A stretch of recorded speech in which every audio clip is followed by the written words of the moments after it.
Selamat sore hadirin semua. Selamat datang di Canisius Education Fair tahun 2022. Pada sesi kali ini, kita akan bersama-sama menyaksikan presentasi dari All in Eduspace. Sebelum lanjut lagi, saya Dion Prasetyono akan menjadi host untuk sesi kali ini. Tanpa berlama-lama lagi, mari kita saksikan presentasi dari All in Eduspace yang akan dibawakan oleh Ibu Fedora Elrika Gracia. Ibu Fedora, saya persilakan. Hi everyone, halo semuanya. Bentar ya, saya share screen dulu.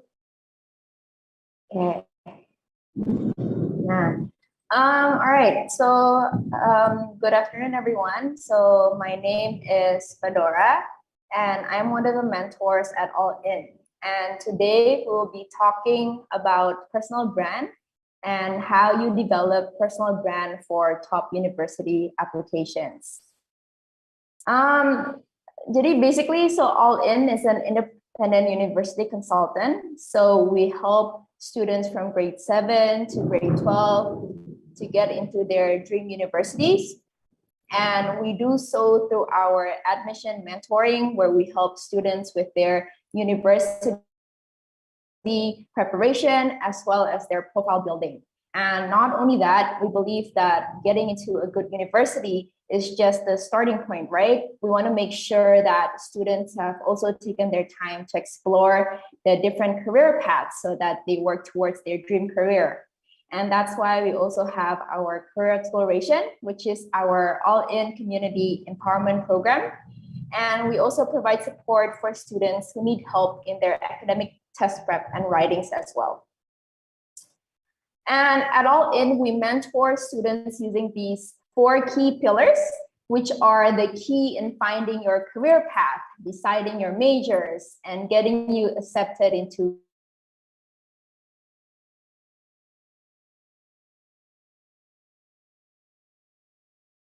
performance. I'm pretty sure everyone knows really care about your grades because it shows your performance. Second comes the exploration. So this is important so that you do not choose the so-called wrong majors. Because for non-US universities specifically, it's going to be tough for you if you want to switch majors. And for university, US university, top unis, they don't only look at your grades because they also look at your CV, your leadership potentials too. And that's why exploration is super important no matter where you go. And also third, following up from exploration is the personal brand, which is what we're going to be talking a lot about today. So this personal brand is the brand that reflects your academic interests and personal interests. So you need to show that you are unique, and having a compelling personal brand will make you stand out from other applicants. We're going to talk more about this.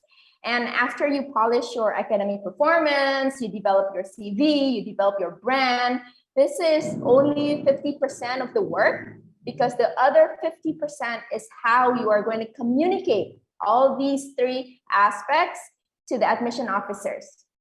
So the only way for you to express yourself usually is communicate through your writing, because not all universities offer interview opportunities for their candidates.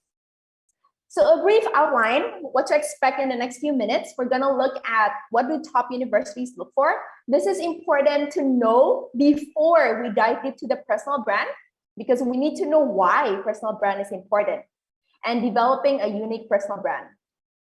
So why is exploration very important though?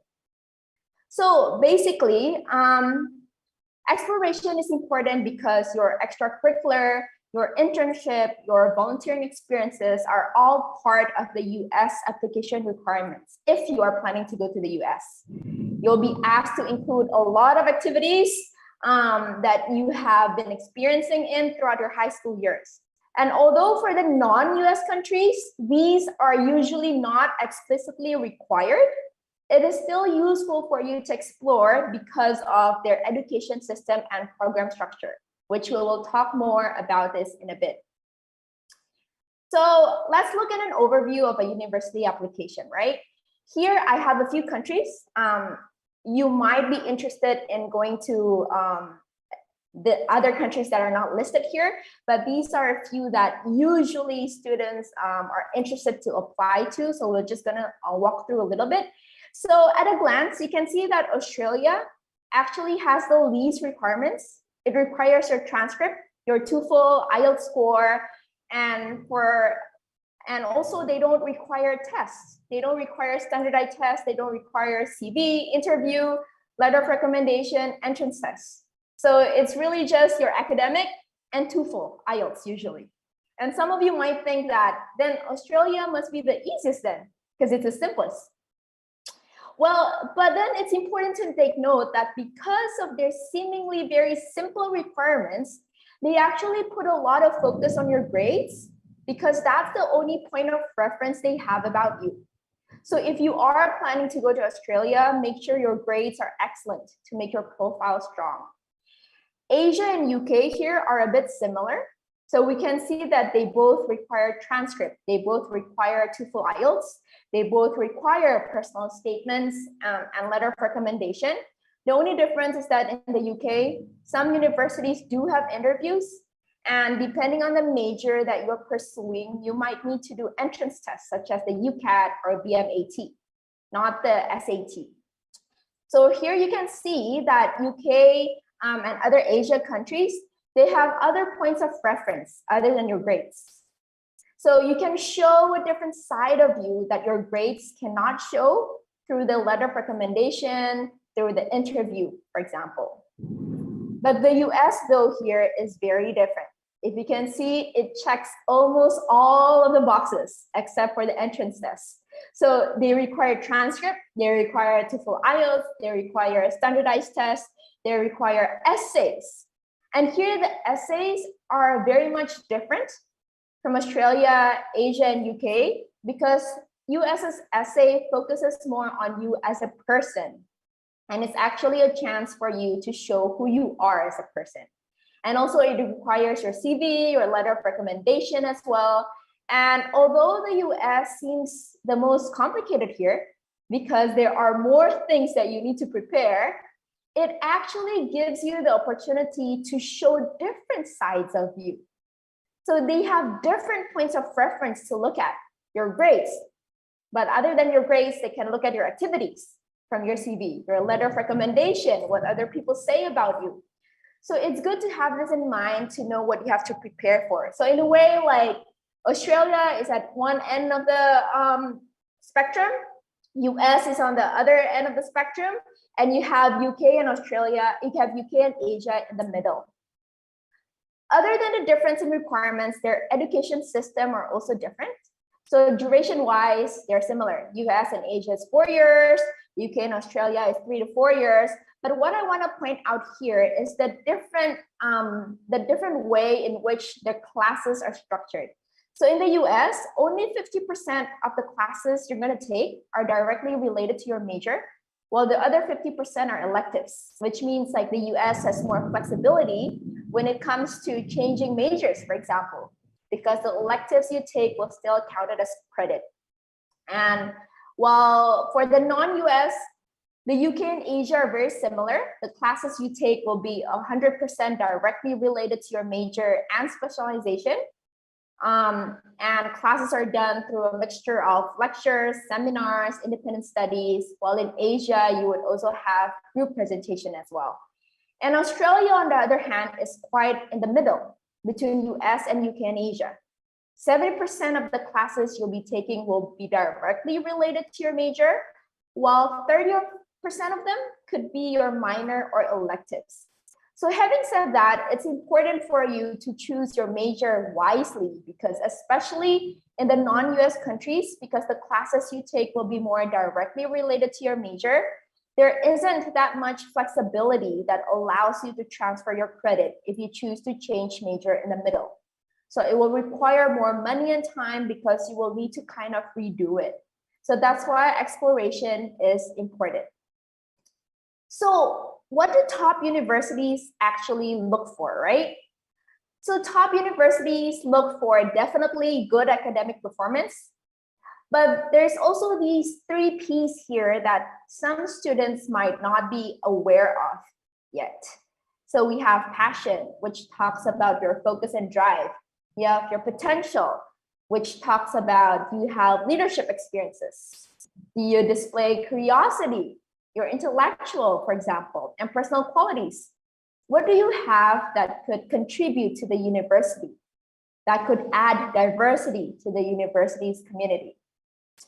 So this table here is called the common data set. The common data set basically tells you what the universities are looking for, and this is only available for US universities. So this is Stanford's common data set. So basically the common data set show what the US universities are really looking for, and it's publicly available. So if you're planning to go to the US, you just have to Google the specific university you're interested in to learn more. But from this common data set, you could see that Stanford here looks at your academic and non-academic. In the non-academic, your extracurricular activities, your talent ability, and your character personal qualities are very important. And actually, these three factors will be the factors that help you show the 3 Ps here, that will help show your passion, that will help show your potential, that will help show your personal qualities. Now, which is why it's important to know about this. Angular versus well-rounded. What does it mean? Do you have to be able to be someone that is good at everything when we talk about top universities then? So it's actually both. So you don't necessarily need to be well-rounded in the sense that you're expected to be good at everything, because you want to make sure that you're not doing too many things that are very different from one another that makes you hard to remember. But you do want to show that you can do more than just getting good grades and test scores. You want to present yourself unique so that you will be remembered. And one way to do that is to make sure you specialize in 1 or 2 things. And this is very important because I have a question for those of you that are watching right now or they're streaming. I want you to take a very, very quick guess. How long do you think application readers read all the stuff in your application? I cannot wait for so long, but I hope that some of you have some guesses. They actually only take 5 to 7 minutes. And this is a very, very, very short time, which is why having a personal brand is extremely important. So we talk a lot about the requirements of the different countries, right? What top universities look for. So how do we define this personal brand? Just so that you could understand it better, let me start with this picture, right? What comes to your mind when you see this picture? I'm almost 100% sure that everyone knows that this is Starbucks, even without the writing Starbucks written, right? And you know what to expect from Starbucks, what kind of products they sell. So you want to be able to have this sort of personal brand for yourself. For example, when people hear the name Bella, for example, you want people to straight away know that, oh, it's that Bella that likes to do food deconstruction, for example. Or when you hear the name Rick, oh, it's that Rick that excels in biology and cares for the underprivileged health condition, for example. So your personal brand basically would be the 1 or 2 sentences that you would like admissions committee to remember about you. And in order to develop this unique personal brand, you should think about these 3 things: your academic interests, your personal interests, and your strength, your personality and core value. So having a combination of these will help present yourself as a unique candidate to your targeted university. So this is an example. So an example of this student's personal brand was, an aspiring neurologist who is keen to combat dyslexia through digital media and photography. So we can see here that she has academic interests, which is neurology. She has her personal interest, which is in digital media and photography. And we can say that these could also be her strength. And she has a specific issue that she cares about, dyslexia. And this personal brand actually makes you curious to know more about this person. You want to know, what has she done that reflects this aspiring neurologist? Or what will she do in the future? And basically, the student actually got accepted in 13 out of 16 university that she applied to. And she decided to go to UPenn for this student. So what aspects do you need to show in your personal brand? you want to take into consideration these three things, right? You have strength, passion, and value, quality over quantity, commitment, and consistency. So how do you find your strength, passion, and values, right? If you are able to notice yours, like right now, if you're able to come up and think of your strength, passion, value, that's great. But for some students, you might need time. So one of the things you can do is basically to reflect. So reflect on experiences that inspire you. What are some experiences that make you genuinely excited to learn more? From those experiments, maybe you can sort of think of where your strength is, where your passion and value is.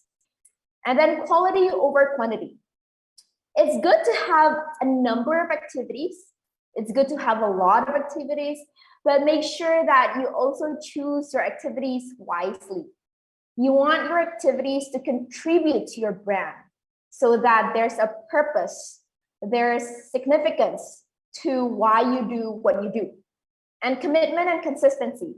University also look at the effort and time you put into these activities. The more commitment and constancy you show, like the more time you put into it, it'll help the admission officer know that you are genuinely interested in those areas. And then basically, maybe some of you are thinking, what should you do now, right? So I think probably, I hope that I'm getting this right. Most of you are all in grade 11 and 12, so I'm gonna talk more on that. So ideally in grade 11 is where you wanna start narrowing down your interests and you do internship, you do leadership position. You want to start shortlisting your university so that you have a list of university that you know where you wanna go to later. And make sure that you start preparing for your SAT, for your IELTS, especially if you're going abroad. And you want to give yourself enough time to study, right, to prepare. So even though, like, if you need to take another test in the future, then you will still have time for it. And although in grade 11, you would already be narrowing down your interests, doesn't mean that you stop being involved in these activities. You should actually continue to explore that one or two specific interests further. So keep on being active and being involved.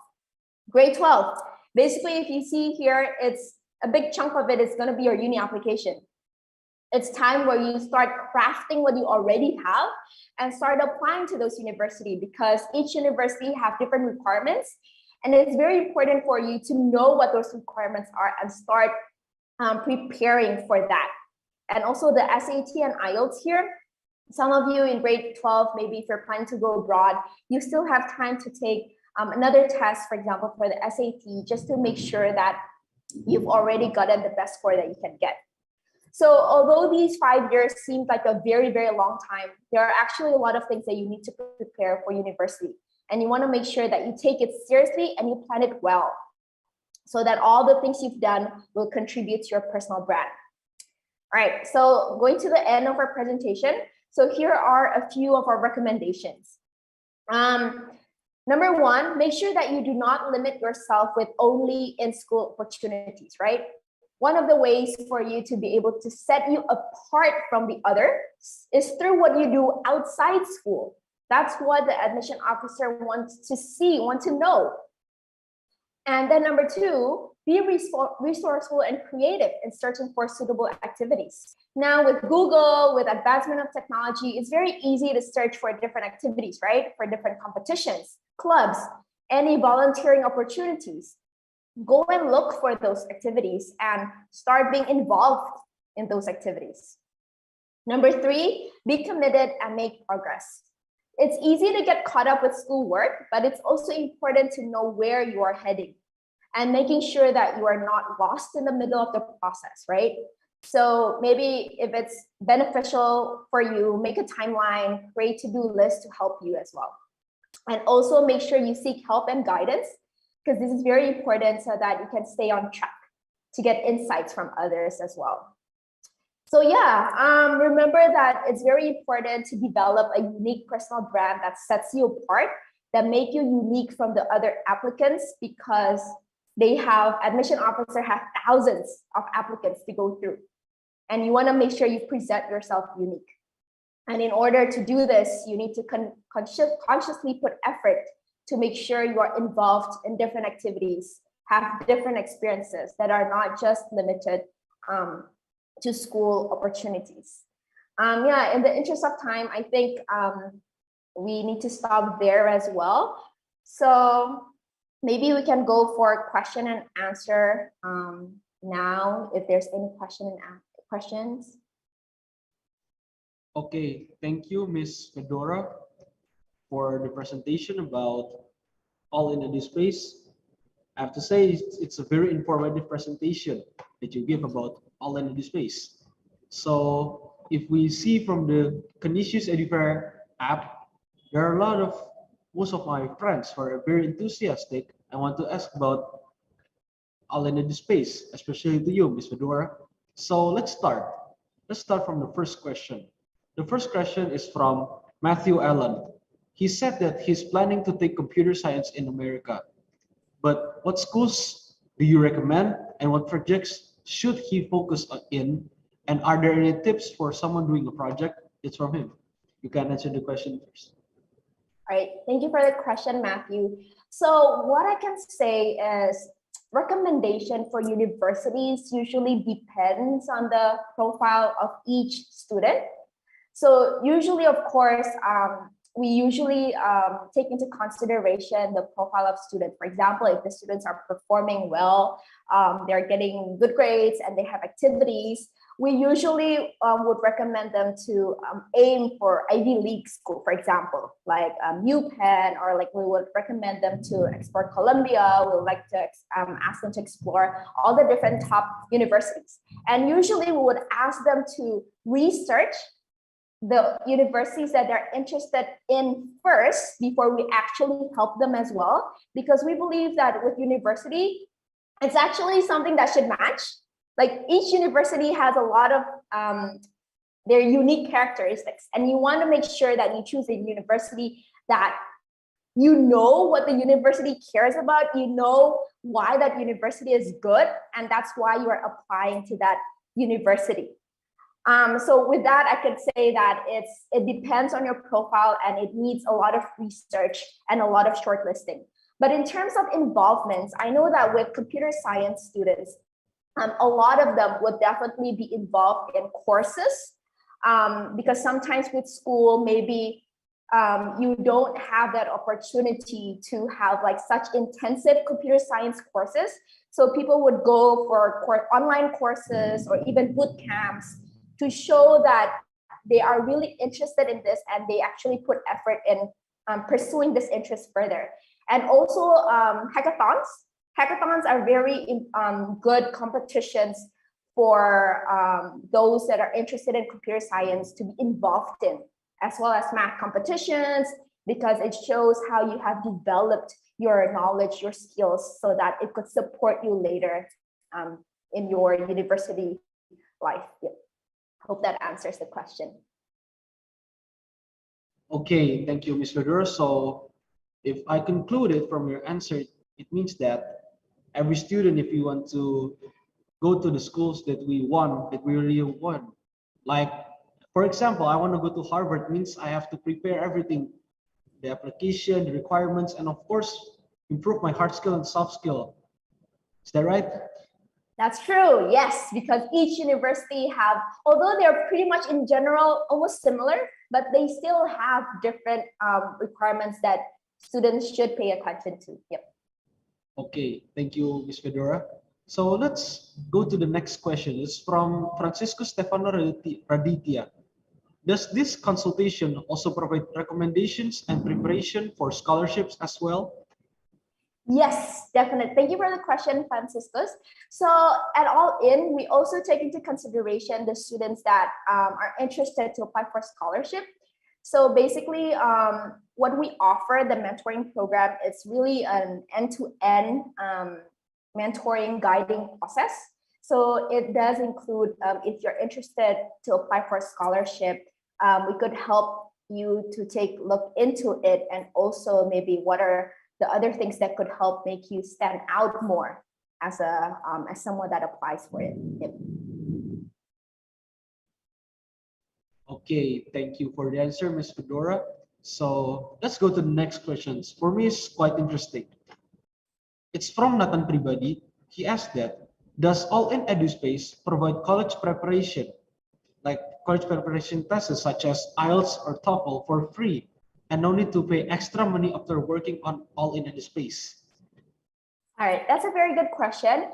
So for academic tests, usually depends. So when you want to, like, for example, if you're interested with our program, so usually we have like a bundle program that includes SAT or IELTS preparation. But other than that, we also have a separate program.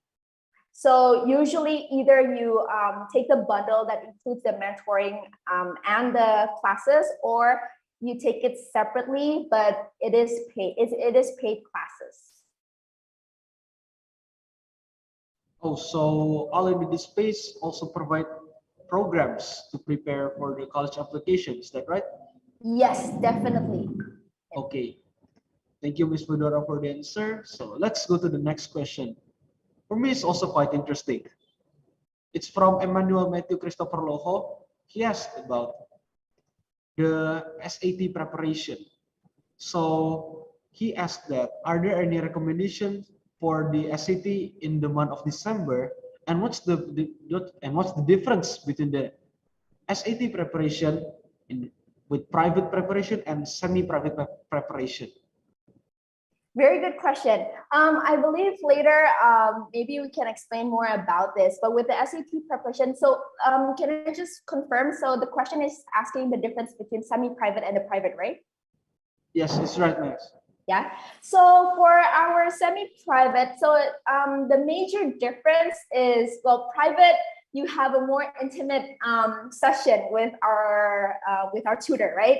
So usually it differs between the hours as well. So as of for now, our semi-private is 4 hours and 56 hours. So that means you have 40 hours or 56 hours sessions with us. And our private class is 26 and 36 hours. It's less hours because, of course, it will be more intensive if it's private. Okay. So that's basically the difference. Yep. So I can conclude that the private session is more intensive, but for the semi-private is way longer, around 6 hours. Is that right? Oh, sorry, just to make it clear a little bit, maybe I would say the word intimate would be better, because with private, of course, you can ask more, you can communicate your difficulty more compared to semi-private, because there will be more students that are doing the class at the same time. Oh, okay, I see. So private is especially more, I think it's more useful to ask more, to get more knowledge about the education, especially. Yeah, that's very interesting answer. And also a very interesting question from Matthew. So let's go to the next question. It's from Vincenzo Marciano Gunawan, or you can call him Enzo. He asked about also All-in Eduspace. Does the consultant provide special preparation services in a particular field, or only general test preparation services? That's a very, very good question. So actually, our program is very personalized. So we don't just have one program that we apply to every student. Well, of course, we have a program in a way that we know that you need help with internship opportunity, you need help with activities involvement. But we would select those activities that we are going to offer you depending on your interest. So for example, if you're interested in arts, for example, we will not recommend you to take data science bootcamp, for example, that we're going to have. So we are going to probably tell you more or recommend you courses or competition that are directly related to what you're interested in. So basically, it's really personalized. So it really depends on your interest and where you are planning to go later. And usually we take your interest, we take what you are concerned with into consideration, and plan your timeline based on that. So it really differs from every student. Wow, that's a very great service to help all students. I have to say, all in the spaces is very informative and it's very interesting, and they really give you full service. Yep. Okay, so to see the time, it's 4:31. I have to say, it's nearly the deadline. So, Ms. Fedora, on behalf of the Canisius family, I am very grateful. I'm very grateful for the time today for providing very informative information. And also to the audience, we're very grateful for watching the presentation from All in Eduspace, which has shown high enthusiasm for the Canisius Education Fair 2022. Therefore, this is a sign to close this session. On behalf of the big family of Canisius College Senior High School, I thank you profusely, and also we don't forget to remind all participants that the Canisius Education Fair 2022 is a media partner and sponsored by Asuransi Astra, Bank BCA, Bisnet, Starbus, Rumah Sakit Premier Bintaro, Gabungan Pengusaha Kelapa Sawit Indonesia, PT Kurnia Mitra Duta Sentosa, Gramedia, Kompas.com, Sonora, C2Day, dan Liputan 6.